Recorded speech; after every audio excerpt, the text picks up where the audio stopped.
Je cherche parmi eux un homme qui élève un mur, qui se tienne à la brèche devant moi en faveur du pays, afin que je ne le détruise pas. Mais je n'en trouve point. Le verset 29, 28, plutôt, Dieu prévient déjà. Il dit, regardez dans quel état vous êtes, regardez ce qui se passe. Vraiment, je ne suis pas content. Au verset 31, il va proclamer sa sentence qui va frapper. Mais il dit, j'ai vu que ça n'allait pas, mais entre-temps, ce n'était pas dans mon vouloir le plus profond de frapper. Il y avait une option.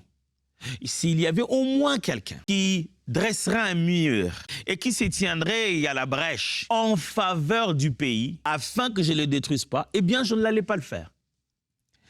C'est drôle hein, d'imaginer que Dieu voit le péché, il s'est dit, quand je vois le péché, quand je vois la dépravation, quand je vois le mal atteindre son comble, je me dois de réagir. Mais il y a une option.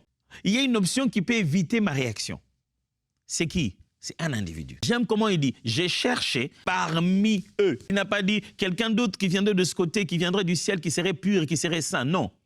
Il a dit, parmi eux là, je cherche au moins un qui pourrait bâtir un mur. Je n'aimerais pas passer le temps à décoder le symbolisme qu'il y a là-bas dans bâtir les murs. Mais qui bâtirait un mur et après, il se tiendrait à la brèche.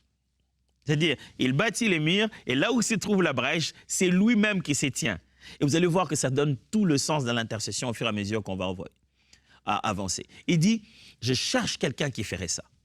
Intercéder, mes frères et sœurs, c'est répondre aux besoins de Dieu d'avoir un interlocuteur en faveur de tout le peuple. C'est répondre aux besoins de Dieu d'avoir un avocat qui vienne lui parler sur le cas.